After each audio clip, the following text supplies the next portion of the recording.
Halo semuanya, di video ini saya akan menjelaskan secara lebih mendalam mengenai program Jaminan Kecelakaan Kerja atau JKK dari BPJS Ketenagakerjaan.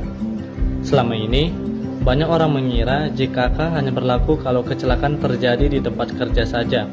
Padahal, ruang lingkup perlindungan JKK jauh lebih luas, termasuk kecelakaan di perjalanan kerja dan penyakit akibat kerja. Nah, di video ini kita akan bahas secara lengkap mulai dari manfaat, iuran, syarat klaim, contoh kasus, sampai mitos dan fakta seputar JKK. Apa sih jaminan kecelakaan kerja itu? Jaminan kecelakaan kerja atau JKK adalah program BPJS Ketenagakerjaan yang memberikan perlindungan atas risiko kecelakaan dan penyakit akibat kerja.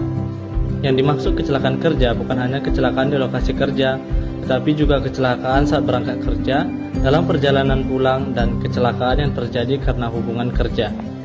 Selain itu, JKK juga menanggung penyakit akibat kerja atau PAK, yaitu penyakit yang timbul karena lingkungan atau aktivitas pekerjaan dalam jangka waktu tertentu. Emang, apa aja sih manfaat JKK? Manfaat JKK bersifat komprehensif dan tanpa batas biaya, sesuai kebutuhan medis. Manfaat JKK antara lain 1. Perawatan medis penuh sampai sembuh. 2. Biaya rawat inap, operasi, obat dan rehabilitasi. 3. Santunan sementara tidak mampu bekerja. 4. Santunan cacat sebagian atau cacat total tetap.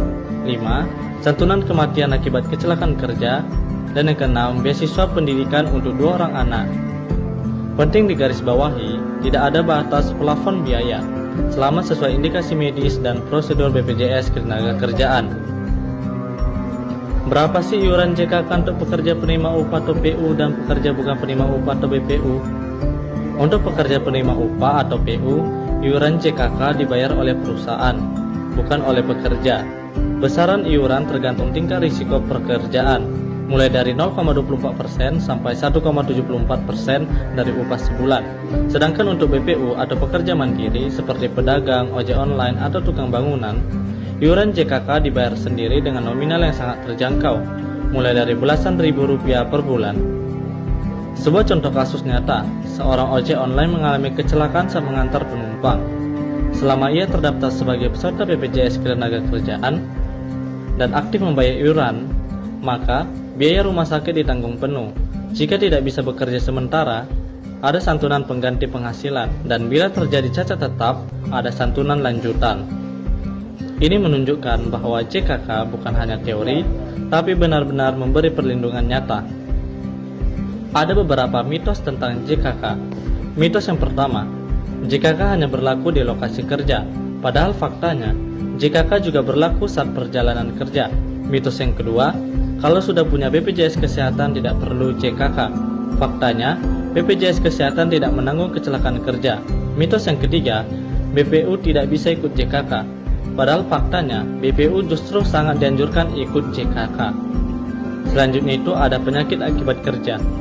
Penyakit akibat kerja adalah penyakit yang disebabkan oleh pekerjaan, seperti gangguan pernapasan akibat debu, gangguan pendengaran karena kebisingan, dan penyakit kulit akibat bahan kimia. PAK juga dijamin oleh JKK selama dapat dibuktikan berkaitan dengan pekerjaan. Terus, bagaimana cara klaim JKK? Untuk klaim JKK, yang pertama, laporkan kecelakaan ke perusahaan atau BPJS Ketenagakerjaan. Yang kedua, peserta dibawa ke rumah sakit yang bekerja sama. Yang ketiga, administrasi ditangani oleh pemberi kerja atau peserta. 4. Biaya langsung ditanggung oleh BPJS Ketenagakerjaan. Proses klaim dibuat cepat dan tidak berbelit. Sebagai penutup, jaminan kecelakaan kerja adalah bentuk perlindungan yang sangat penting, terutama bagi pekerja dengan risiko tinggi.